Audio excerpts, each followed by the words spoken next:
ingin mendapatkan pahala dari mandi yang dilakukannya, apa bisa? Jawabannya bisa, yaitu apabila seseorang dalam mandinya itu diniatkan dengan niat yang baik lillahi ta'ala. Misalnya pagi hari seperti ini, dia mandi, dalam hatinya dia berniat, saya mandi biar nanti kalau ngaji nggak ngantuk, misalnya saya biar semangat dalam ngaji sehingga bisa mendapatkan bisa talaqi ilmu agama dan bisa mendapatkan pemahaman ilmu agama. Karena itu saya sebelum subuh sudah mandi, tujuannya biar nggak ngantuk dalam belajar ilmu agama. Nah, mandi yang asalnya itu biasa, maka sekarang mandi itu sudah menghasilkan pahala karena niatnya.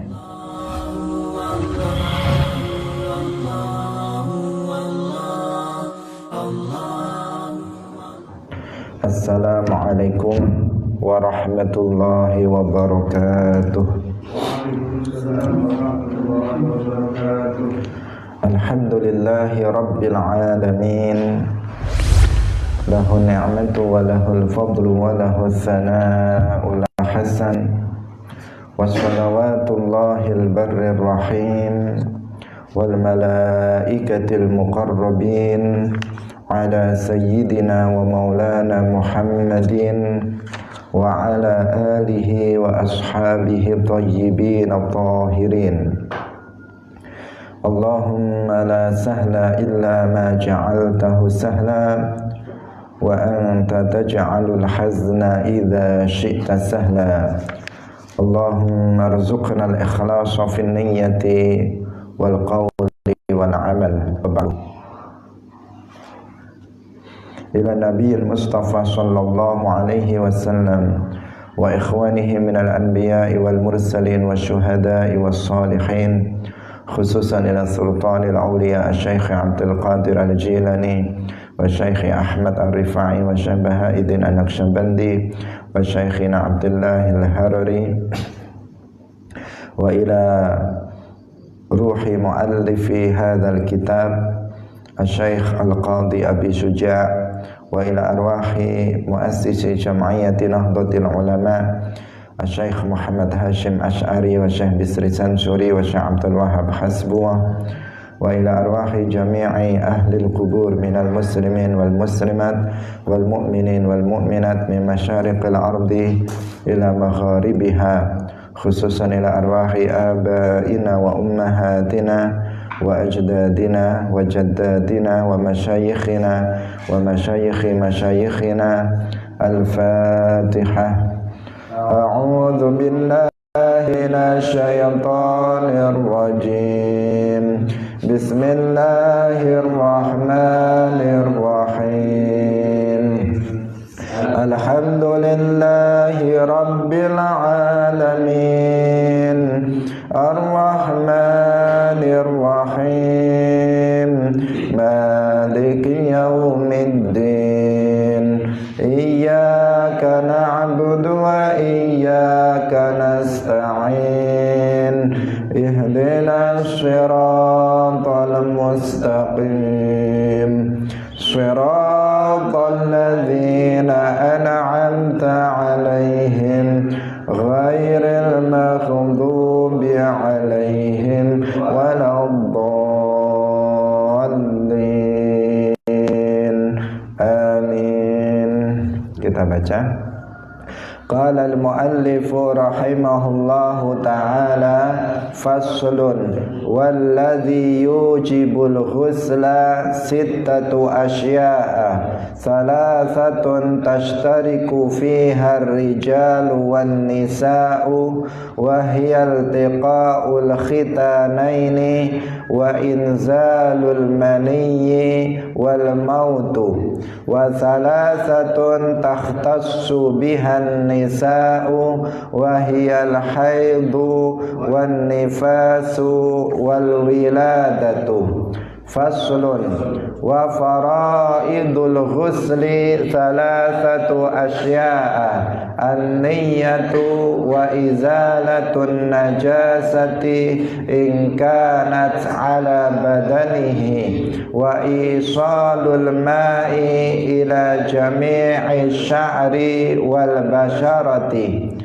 wa sunanuhu khamsatu asya'a at-tasmiyatu wal wudu'u qablahu wa imrarul yadi 'alal jasadi wal muwalatu wa taqdimul yumna 'alal yusra. Faslun wal ightisalatul masnunatu sab'ata 'asyara ghuslan ghuslul jumu'ati wal 'idaini wal istisqa'i wal khusufi wal kusufi wal ghuslu min ghuslil mayyiti wal kafiri idza aslama wal majnuni wal mughma alaihi idza afaqa wal ghuslu indal ihrami walidukhuli makkata walil wuqufi bi arafata walil mabidi bi muzdalifata waliramyil jimari thalasi walit tawafi walisa'yi walidukhuli madinati rasulillahi sallallahu alaihi wasallam. Hadirin hadirat kaum muslimin muslimat, pemirsa Madu TV rahimakumullah. Alhamdulillah, puji syukur kita sampaikan kepada Allah Subhanahu wa taala. Pagi hari ini Allah Subhanahu wa taala kembali memilih kita untuk mendapatkan taufiknya, sehingga dengan taufik itu kita semuanya bisa kembali hadir dalam majelis Ilmuddin, pengajian kitab Matan Abi Syuja. Semoga keberadaan kita di majelis ini bisa memberikan manfaat bagi kita fid dunya wal akhirah. Amin ya rabbal alamin.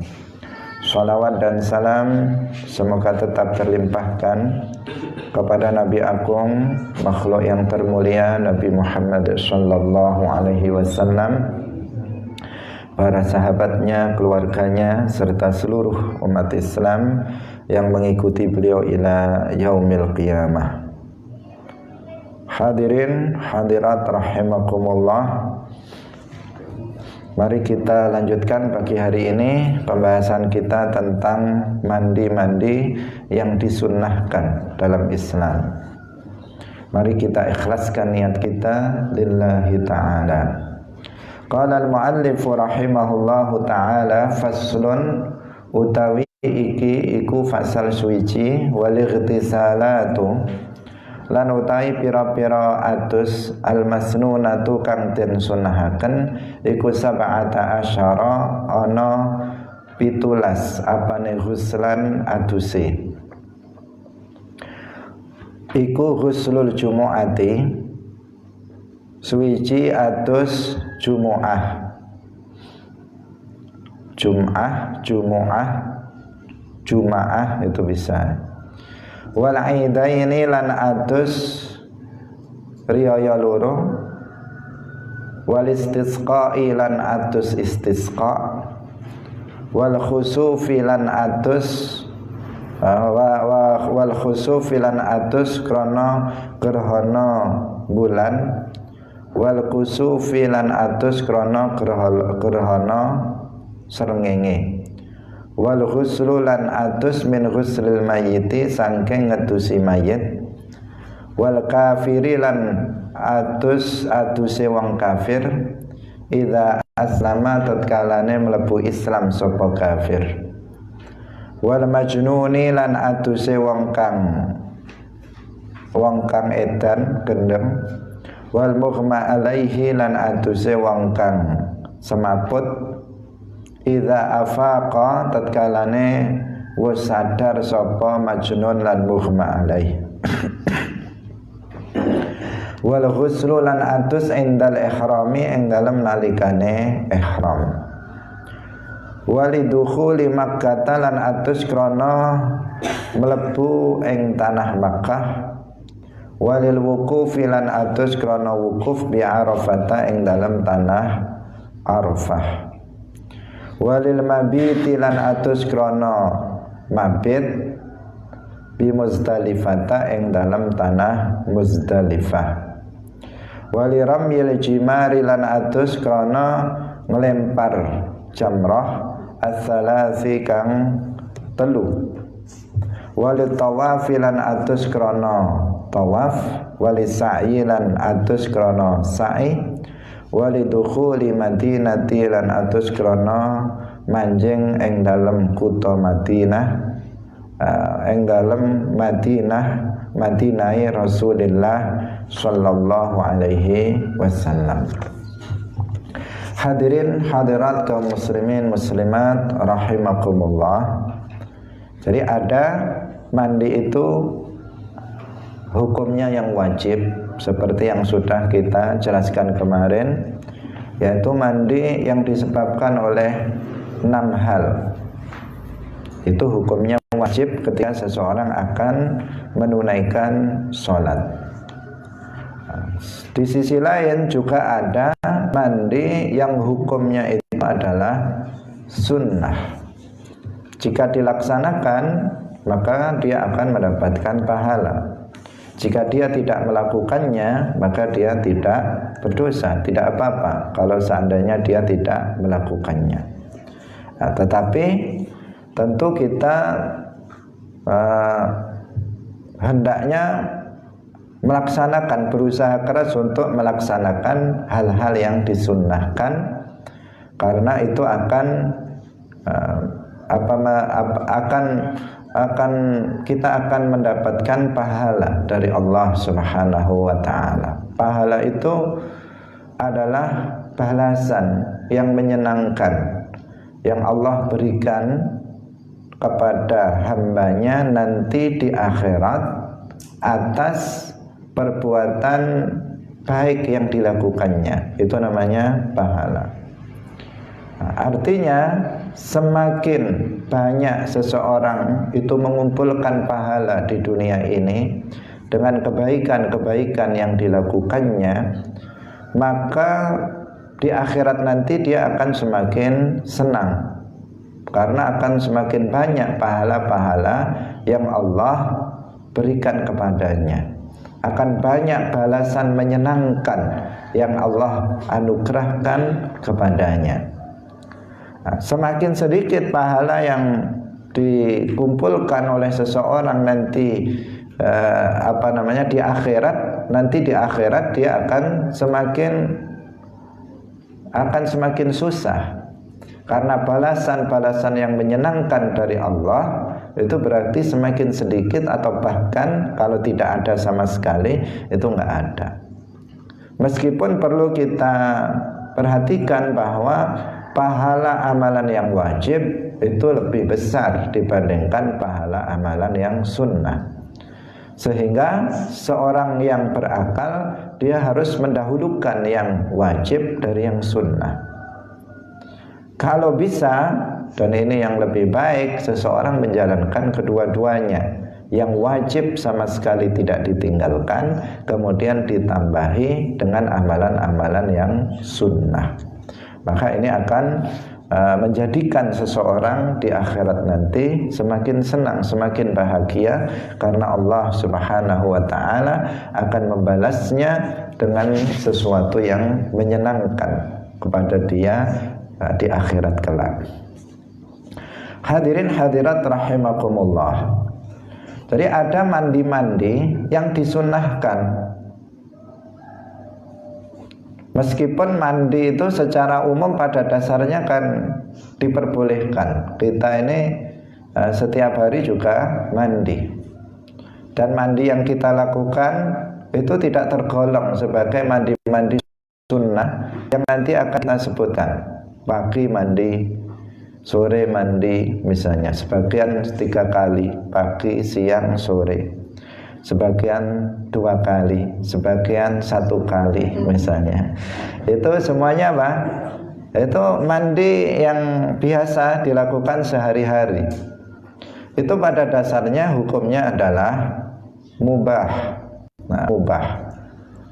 Nah, kalau misalnya seseorang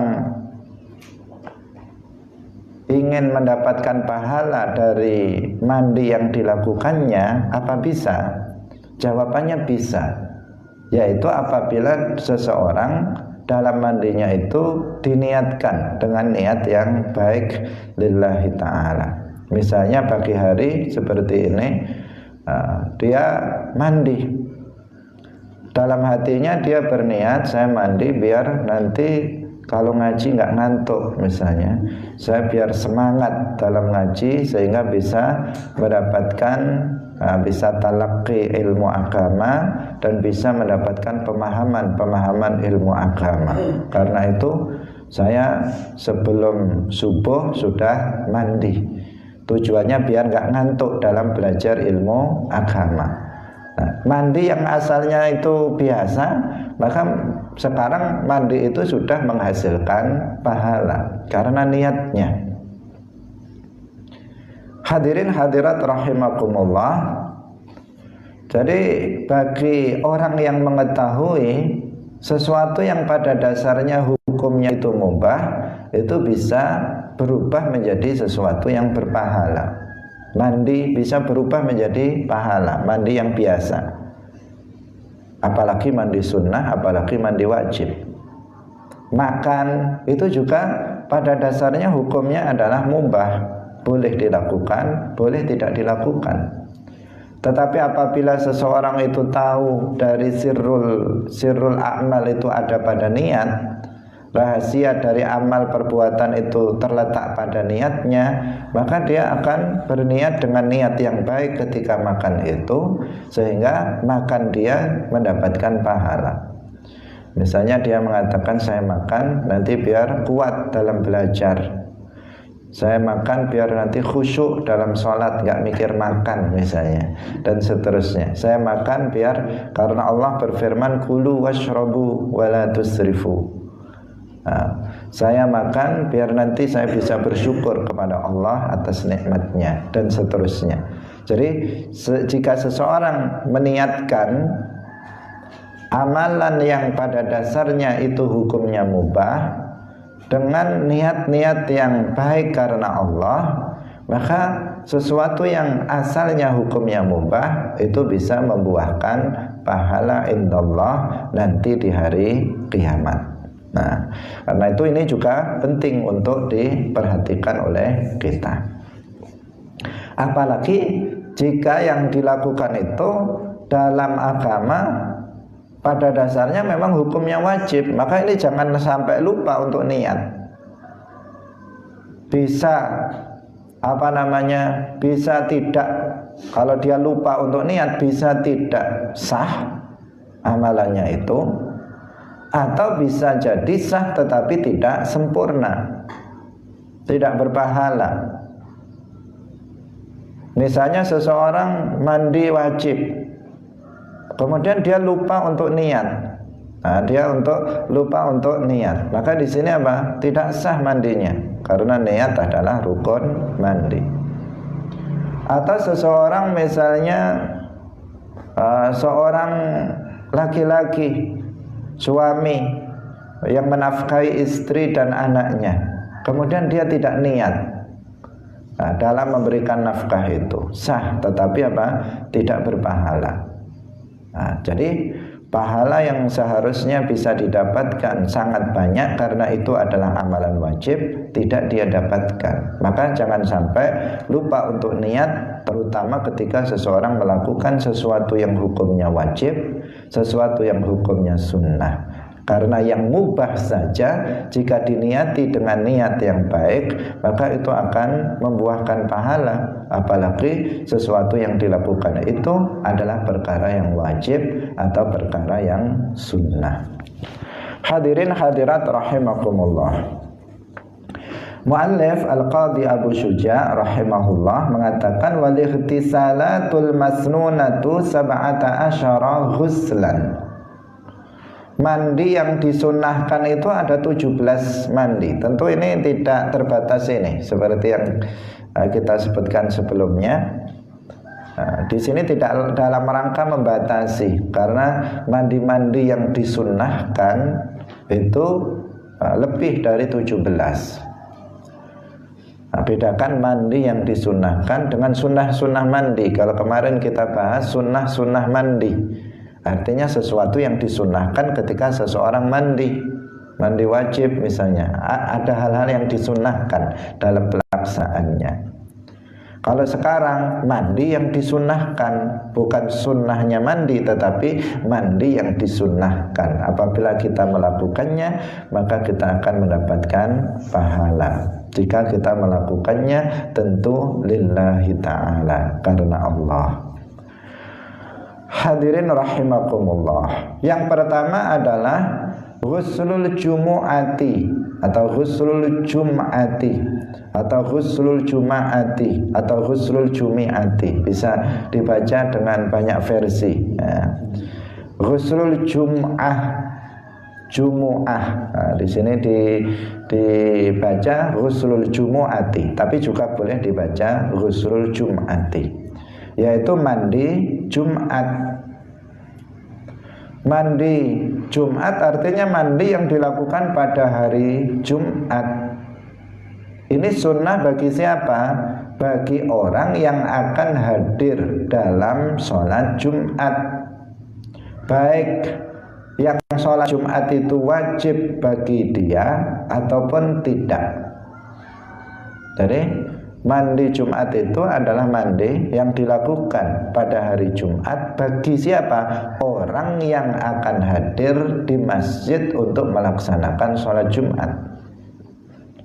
Baik itu sholat Jumat bagi dia itu wajib, seperti misalnya orang yang mukim atau mustautin pada suatu daerah, dia wajib untuk sholat Jumat sehingga dia kemudian mandi sebelum berangkat untuk sholat Jumat, dia mandi.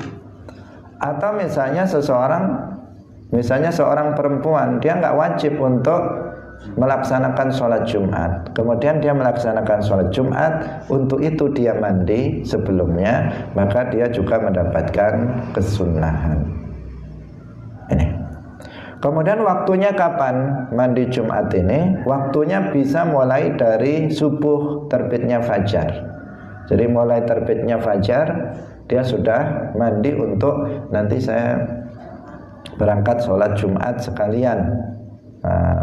Nanti artinya sekalian udah nggak mandi lagi. Misalnya dia mau melakukan perjalanan kemana, kerja dan seterusnya, biar nanti dia sholat Jumat itu langsung dari tempat kerjanya, maka dia mandi dari rumah sudah meniatkan mandi Jumat, mandi untuk nanti menuju ke tempat sholat Jumat. Nah, ini juga sudah cukup. Jadi mulainya adalah mulai subuh, seterusnya sampai nanti seseorang mau berangkat untuk melaksanakan sholat Jumat. Bagi orang yang meninggalkan mandi Jumat dengan tanpa uzur, maka di sini hukumnya adalah makruh. Sholat Jumatnya itu menjadi makruh. Jadi sholat Jumatnya menjadi makruh. Ada orang sholat Jumat gak mandi. Nah ini karena apa nih? Sholat Jumat itu kan tempat berkumpulnya banyak orang. Kalau orang ke situ gak mandi, ini bisa mengganggu jamaah yang lainnya. Baunya tidak sedap, baunya tidak enak misalnya, menjadikan jamaah yang lain terganggu. Orang keringatnya, sebagian orang keringatnya sangat bau sekali. Masih berkeringat dia datang ke masjid. Sehingga ini Jumatnya para ulama mengatakan dimakruhkan orang yang pergi ke masjid untuk sholat Jumat tidak mandi tanpa uzur. Tanpa uzur itu ya karena malas saja, malas saya mandi. Nah, kalau itu berarti tanpa uzur. Tetapi kalau dia tidak mandi karena sakit misalnya, maka itu berarti ada uzur. Dia tidak kena hukum makruh. Tetapi jika dia tidak mandi sholat Jumat karena nggak ada uzur, maka sholat Jumatnya menjadi makruh bagi dia. Hadirin rahimakumullah, bahkan orang yang tidak mampu untuk mandi ini masih disunahkan untuk tayamum sebagai penggantinya. Ini kan menunjukkan betapa sholat mandi di hari Jumat bagi orang yang akan menunaikan sholat Jumat ini sangat penting. Kemudian jika ada pertanyaan, bagi orang yang junub misalnya, apakah cukup mandi satu kali dirangkap sholat junub, mandi junub sekalian mandi Jumat? Jawabannya adalah cukup. Jadi cukup baginya, misalnya hari Jumat dia junub, kemudian dia mandi pagi hari itu, niatnya didobel, yaitu mandi junub sekalian mandi Jumat, maka itu cukup bagi dia mendapatkan kesunahan mandi Jumat juga. Dia mendapatkan pahala mandi wajib, dia juga mendapatkan pahala mandi Jumat. Hadirin hadirat rahimakumullah, Rasulullah sallallahu alaihi wasallam bersabda, "Ghuslul jumu'ati wajibun ala kulli muhtalimin." Mandi Jumat itu wajib bagi orang yang bermimpi mengeluarkan mani. Nah, ini berarti apa? Kan digabung ini. Dikatakan apa? Mandi Jumat itu wajib bagi orang yang mengeluarkan mani. Artinya orang yang junub itu wajib untuk mandi Jumat. Berarti dia berniat untuk mandi junub sekaligus mandi Jumat, karena mandi Jumatnya menjadi wajib bagi dia. Karena kalau dia nggak mandi Jumat, berarti Jumatnya gimana? Padahal sholat Jumat dia harus suci dari hadas besar. Makanya mandi Jumat menjadi wajib bagi orang yang junub. Dia berniat untuk mandi junub sekaligus mandi Jumat.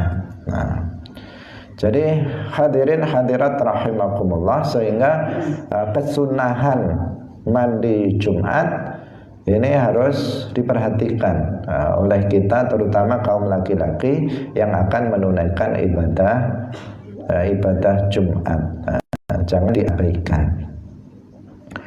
Kemudian yang berikutnya wal aidain wa ghuslul aidain. Yang kedua adalah mandi 2 hari raya.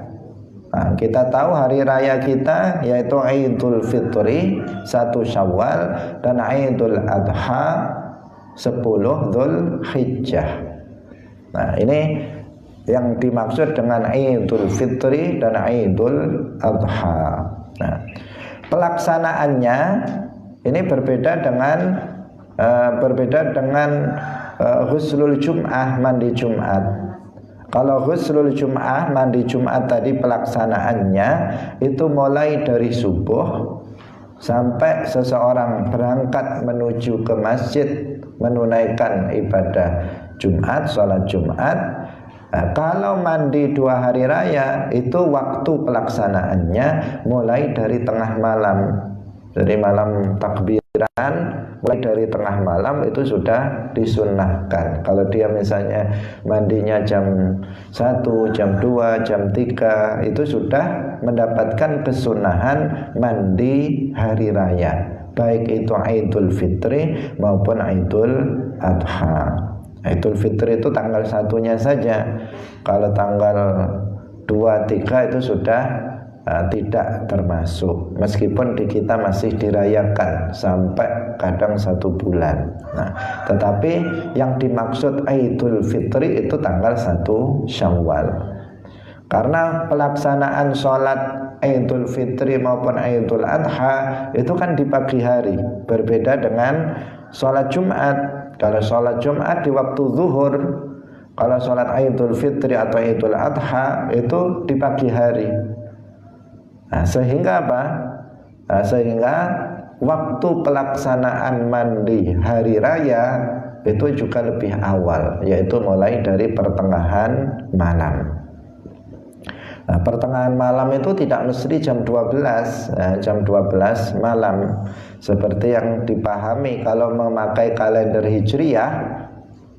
Itu kalau memakai kalender umum ya jam 12 itu tengah malam. Tetapi kalau memakai kalender Hijriyah, tengah malam itu tidak mesti jam 12 malam. Tergantung maghribnya jam berapa.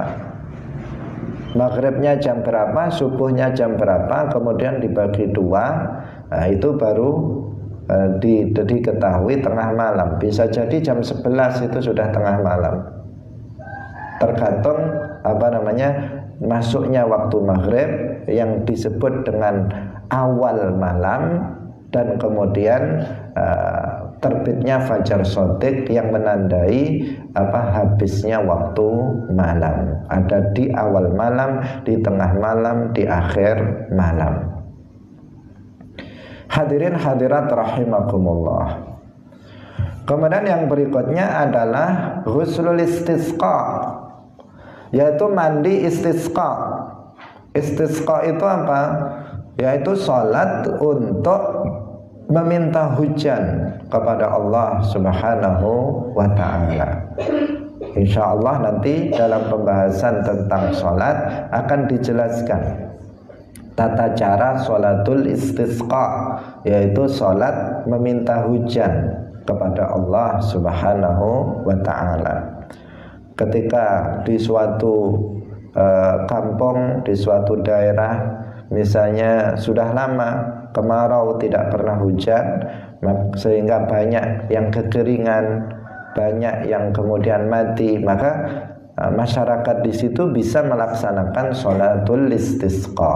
Nah, sholat meminta hujan. Nah, sebelum pelaksanaan sholatul istisqa itu disunnahkan untuk melaksanakan yaitu mandi sunnah yang disebut dengan ghuslul istisqa, yaitu mandi untuk sholat istisqa. Kemudian yang keempat adalah ghuslu al-khusuf wal kusuf, mandi sebelum sholat gerhana bulan dan mandi sebelum sholat gerhana matahari. Kalau gerhana bulan disebut khusuf pakai kha. Kalau gerhana matahari itu disebut al-khusuf pakai kaf. Nah, al-khusuf wal khusuf. Ketika terjadi gerhana, maka disunahkan bagi kita untuk melaksanakan sholat yang disebut dengan sholatul khusuf dan sholatul kusuf. Nah, sebelum kita melaksanakan sholat tersebut, khusuf maupun kusuf, itu disunnahkan untuk mandi terlebih dahulu. Pembahasan tentang tata cara sholat khusuf dan kusuf nanti juga akan dijelaskan dalam kitab ini. Sekarang kita membahas bukan sholatnya, tetapi yang dibahas adalah mandinya. Bahwasanya disunnahkan sebelum pelaksanaan sholat khusuf dan kusuf untuk mandi. Kemudian yang berikutnya adalah mandi setelah memandikan mayit. Itu sunnah, tidak wajib ya, sunnah. Meskipun ada sebagian ulama yang mengatakan itu wajib. Jadi kita setelah memandikan jenazah, menurut Al-Qadhi Abu Syuja dan kebanyakan para ulama, itu hukumnya adalah sunnah kita untuk mandi. Nah, jadi setelah memandikan jenazah kemudian kita mandi, itu hukumnya sunnah. Jika kita lakukan maka berpahala, jika tidak maka tidak apa-apa. Tapi ada para ulama lain seperti Al-Imam Al-Auza'i, itu yang mengatakan bahwa mandi setelah memandikan mayit itu hukumnya wajib. Karena ada hadis yang diriwayatkan oleh At-Tirmidzi yang bunyinya man ghassala mayyitan falyaghtasil wa man hamalahu falyatawadda. Barang siapa yang memandikan mayit, maka hendaknya dia mandi. Dikatakan falyaghtasil. Dan barang siapa yang membawanya, maka hendaknya dia berwudu. Kalau dia ikut membawa, mengangkat misalnya mayit, maka hendaknya berwudu. Kalau dia ikut memandikan, maka hendaknya dia mandi. Maka berdasarkan hadis ini, Al-Imam Al-Auza'i mengatakan sunnah bagi orang yang telah memandikan mayit, dia untuk mandi. Nah, mandi itu hukumnya adalah sunnah menurut para ulama, sebagian ulama, dan wajib menurut Al-Imam Al-Auza'i. Hadirin hadirat rahimakumullah, para ulama seperti Imam Ahmad bin Hanbal mengatakan bahwa hadis ini adalah hadis mauquf pada Abu Hurairah. Artinya mauquf itu tidak disandarkan kepada Nabi, disandarkan kepada sahabat, tidak disandarkan kepada Nabi. Kalau yang disandarkan kepada Nabi namanya marfu'. Kalau yang disandarkan kepada sahabat itu namanya mauquf. Nah, Imam Ahmad itu berpendapat mengatakan bahwa hadis ini mauquf pada sahabat Abu Hurairah, tidak marfu'. Karena itulah maka beliau tidak mewajibkan mandi setelah memandikan mayit seperti yang disebutkan dalam kitab ini. Tidak wajib, tetapi sunnah. Nah, hadirin hadirat rahimakumullah. Kalau Imam Syafi'i itu mengatakan seandainya hadisnya sahih, pasti aku berpendapat wajibnya mandi setelah memandikan mayit. Artinya seandainya hadisnya sahih, artinya hadis tersebut itu sebagian ulama ada yang mengatakan sahih, ada yang mengatakan tidak sahih. Yang Al-Imam Al-Auza'i beliau mengatakan bahwa hadis ini menjadi dalil bahwasanya wajib mandi setelah memandikan mayit. Sementara Al-Imam Syafi'i mengatakan sunnah. Al-Imam Ahmad bin Hanbal itu juga mengatakan tidak wajib mandi setelah memandikan mayit. Hadirin hadirat rahimakumullah.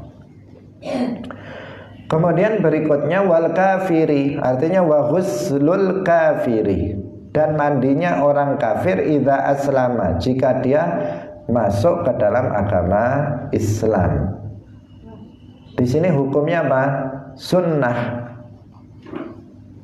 bagi orang kafir jika dia masuk Islam. Jadi bukan mandi dulu baru masuk Islam, tetapi dia masuk Islam terlebih dahulu, kemudian baru dia sunnah untuk mandi. Nah, tidak boleh kita mengatakan kepada orang kafir yang akan masuk Islam, kita katakan mandilah dulu, baru kemudian saya ajari masuk Islam. Itu tidak boleh. Karena untuk masuk Islam tidak disyaratkan untuk mandi, tetapi mandi itu sunnah setelah seseorang masuk ke dalam agama Islam. Jadi jika ada seseorang datang kepada kita, kemudian dia mengatakan saya ingin masuk Islam, maka langsung tuntun dia untuk membaca dua kalimat syahadat. Asyhadu an la ilaha illallah wa asyhadu anna Muhammadar Rasulullah. Sebelumnya diterangkan secara singkat makna dua kalimat syahadat, bahwasanya tidak ada yang berhak untuk disembah kecuali hanya Allah. Tidak ada yang disembah dengan hak kecuali hanya Allah, dan bahwasanya Muhammad bin Abdullah bin Abdul Muttalib yang berasal dari suku Quraisy adalah hamba dan utusan Allah. Diterangkan sedikit, kemudian dituntun dia untuk membaca 2 kalimat syahadat. Jangan dikatakan kamu mandilah dulu, mandilah dulu, nanti baru masuk Islam. Karena di situ nanti ada penundaan seseorang masuk ke dalam agama Islam. Padahal sesuatu yang paling berharga bagi manusia adalah ketika seseorang dalam Islam. Karena keselamatan itu ditentukan oleh seseorang apakah ketika dia mati dalam keadaan muslim atau mati dalam keadaan kafir. Khawatirnya apa? Disuruh mandi dulu, kemudian ternyata kamar mandinya licin, kemudian kepleset mati di kamar mandi, belum masuk Islam.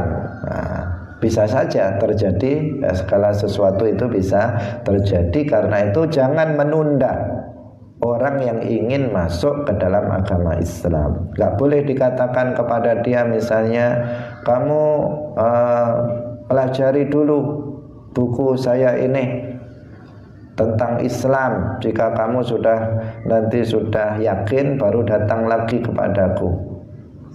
Nah, tidak seperti itu, tetapi apa, langsung kita ajarkan dia untuk masuk ke dalam agama Islam. Setelah itu kalau mau dikasih ini, mulai besok kamu belajar, atau ini ada buku yang jelas mudah dipelajari. Itu kapan? Setelah seseorang masuk ke dalam agama Islam, bukan sebelum dia masuk ke dalam agama Islam. Termasuk mandi ini disunnahkan, tidak diwajibkan bagi orang yang baru saja masuk ke dalam agama Islam.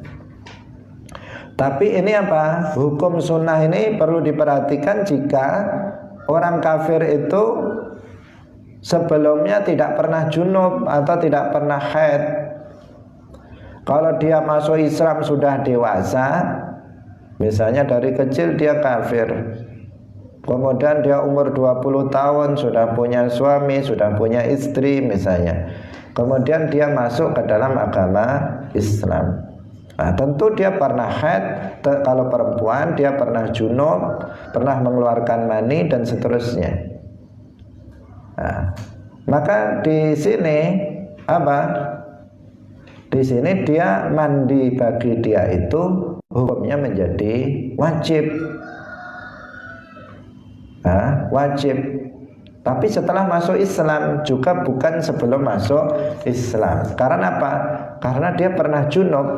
Sementara setelah itu kan dia nanti berkewajiban untuk, setelah dia masuk Islam, dia akan berkewajiban untuk melaksanakan sholat.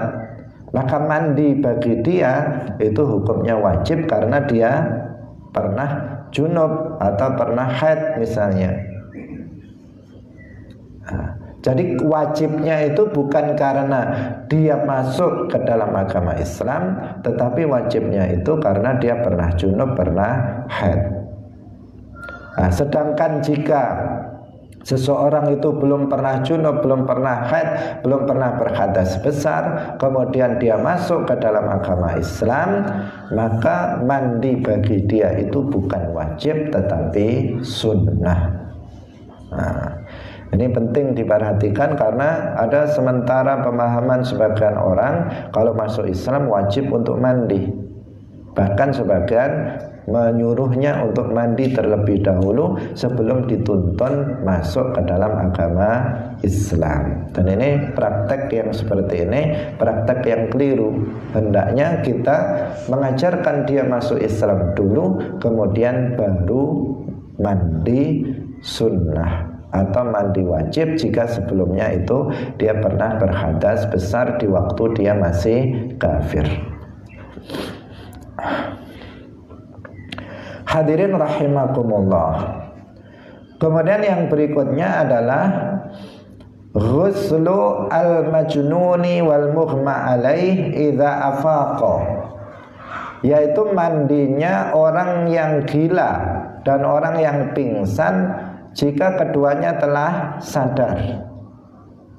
Jadi ada orang gila 1 tahun dia gila, kemudian dia sadar, waras. Sadar itu dia waras, maka habis waras itu dia disunnahkan untuk mandi.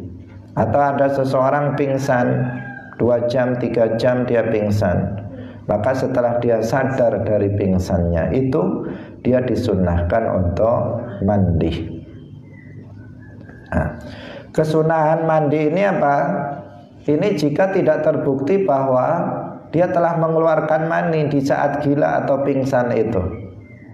Jika pada waktu gila itu dia junub, mengeluarkan mani terbukti, maka di sini apa? Di sini mandinya menjadi wajib. Tetapi jika tidak terbukti bahwa dia telah junub di waktu gila, maka mandi hukumnya sunnah bagi dia. Nah, jadi wajibnya itu bukan karena dia telah sembuh dari gilanya, tetapi karena terbukti bahwa dia telah junub di waktu gilanya. Karena itu bisa terjadi orang gila, terjadi dia misalnya junub, itu bisa terjadi. Hadirin hadirat rahimakumullah. Kemudian yang berikutnya, mandi-mandi yang terkait dengan masalah ibadah haji. Ini sekedar kita mengetahuinya. Tetapi nanti kalau kita misalnya diberikan rezeki oleh Allah sehingga kita bisa menunaikan ibadah haji, maka kita bisa mengetahuinya dan kita bisa mempraktekkannya. Yaitu mandi ketika akan ihram. Ihram itu ketika akan niat memasuki ibadah haji atau umrah.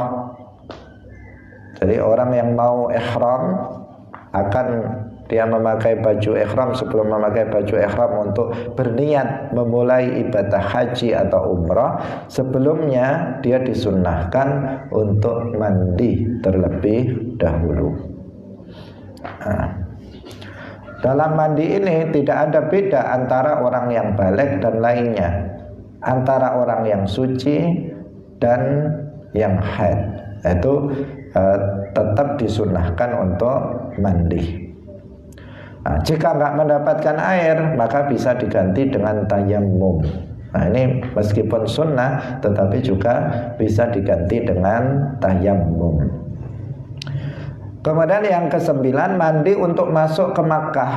Nah, ketika seseorang menjelang akan masuk ke kota Makkah, misalnya dia berasal dari misalnya di Madinah dulu, kemudian dia akan masuk ke Makkah, maka sebelum masuk ke kota Makkah dia mandi terlebih dahulu.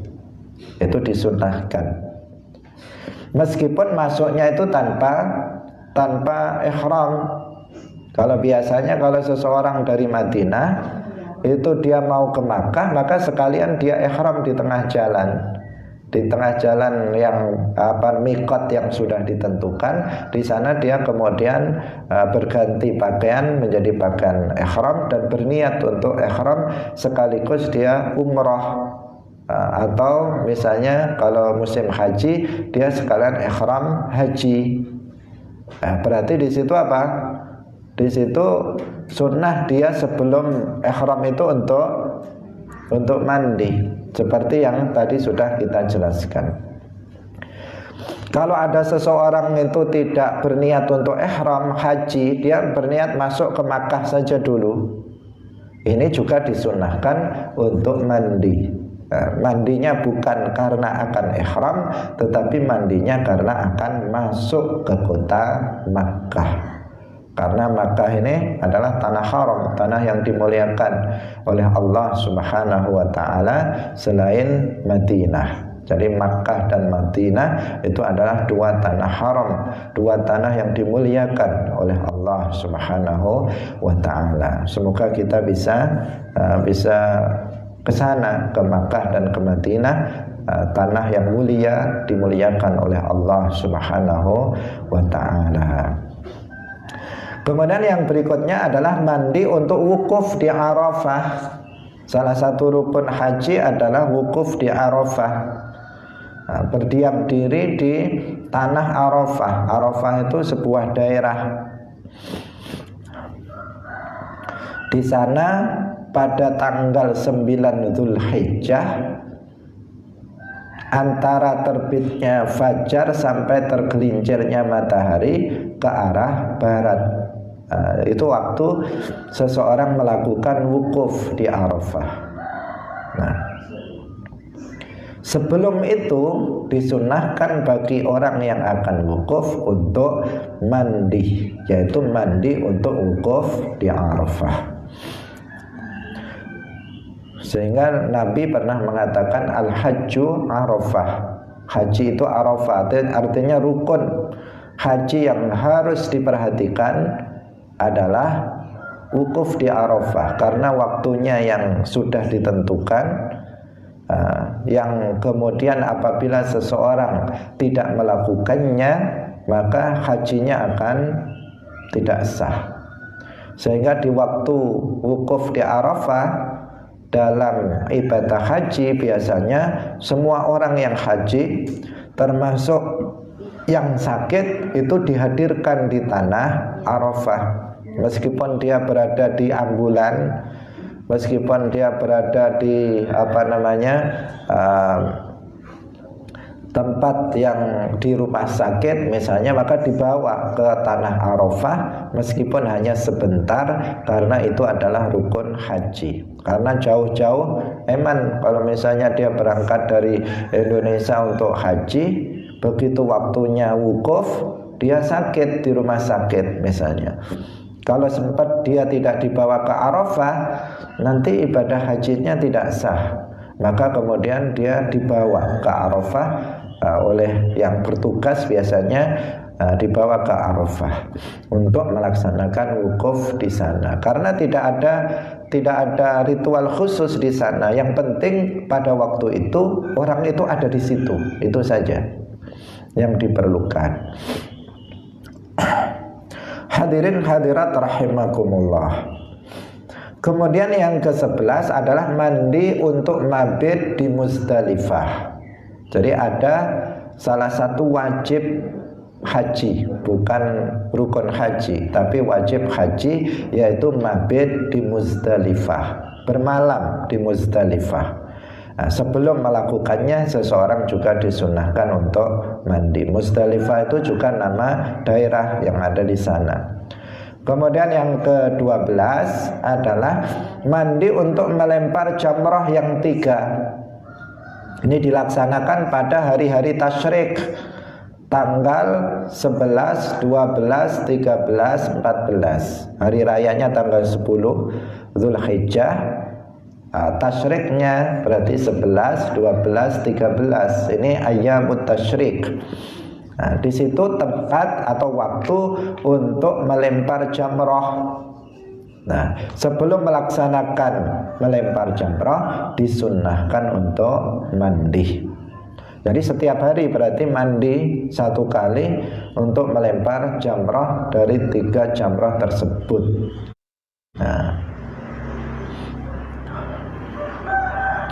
Nah, sedangkan melempar jamrah Aqabah yang dilakukan tidak pada hari tasyrik tetapi pada hari raya yaitu 10 Dzulhijjah, maka di sini tidak disunnahkan untuk mandi.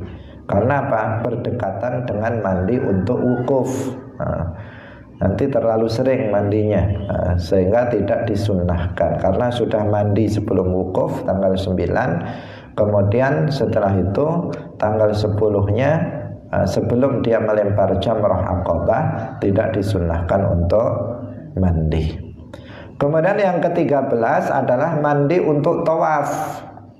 Sebelum melaksanakan tawaf, misalnya tawaf ketika begitu datang ada seseorang melakukan tawaf kudum, tawaf ketika seseorang baru datang ke Masjidil Haram, atau tawaf yang ini sunnah hukumnya kalau tawaf kudum, atau tawaf yang merupakan tawaf yang menjadi rukun haji, namanya tawaf ifadah. Ini juga sebelumnya disunnahkan untuk mandi. Atau seseorang akan pulang ke tanah air misalnya, maka dia melaksanakan tawaful wada', tawaf untuk perpisahan dengan Al-Ka'bah. Dia mengelilingi Ka'bah, tawaf, maka sebelum melaksanakan tawaf itu juga disunahkan untuk mandi. Jadi tawaf di sini meliputi semua tawaf. Kemudian lagi mandi untuk melakukan sa'i baina Safa wal Marwah. Sebelum melakukan sa'i, mandi terlebih dahulu sunnah. Kemudian yang ke-15 adalah mandi untuk masuk ke Madinati Rasulillah. Nah, sebelum masuk ke kota Rasulullah, ke Al-Madinah Al-Munawwarah, juga disunnahkan untuk melaksanakan mandi. Hadirin hadirat rahimakumullah, ini 15 dari mandi-mandi yang disunnahkan yang disebutkan oleh muallif. Karena seperti yang tadi kita sampaikan, mandi yang sunnah bukan hanya ini, bukan hanya yang disebutkan oleh muallif yang jumlahnya itu 17. Ini kita tulis di sini 15, sebenarnya 17 karena ada yang dirinci, misalnya Idul Fitri sendiri, Idul Adha sendiri, gerhana matahari sendiri, gerhana bulan sendiri, maka jumlahnya 17. Yang kita sebutkan tadi berapa? 15. Karena apa? Gerhana kita jadikan satu, gerhana matahari, gerhana bulan satu nomor. Kemudian mandi untuk sholat Idul Fitri dan Idul Adha kita gabung. Nah, sehingga jumlahnya yang kita terangkan tadi 15. Tapi kalau dirinci itu 17 seperti yang disebutkan oleh muallif. Nah, tapi sebenarnya bukan hanya 17 atau 15, tetapi masih ada lagi mandi-mandi yang lain yang tidak disebutkan oleh muallif. Misalnya mandi ketika berubahnya bau badan, badannya sudah bau, nah, ini disunahkan juga untuk mandi. Mandi setiap hari di bulan Ramadan, ini juga setelah tergelincirnya matahari ke arah barat, sebelum tenggelamnya matahari, itu juga disunahkan. Mandi bagi orang yang ingin wukuf di Al-Mash'ar Al-Haram. Nah, ini juga ketika berkaitan dengan ibadah haji, ini juga disunahkan. Dan masih ada lagi mandi-mandi yang disunahkan yang lainnya. Hadirin hadirat rahimakumullah, demikian pengajian kita pada pagi hari ini tentang mandi-mandi yang disunahkan. Artinya Islam itu menganjurkan kebersihan kepada kita semuanya, dan khususnya untuk mandi-mandi yang disunahkan hendaknya kita melaksanakannya, melakukannya. Semoga bermanfaat. Barakallahu fikum, wallahul muwaffiq ila aqwamit thariq. Wassalamualaikum warahmatullahi wabarakatuh.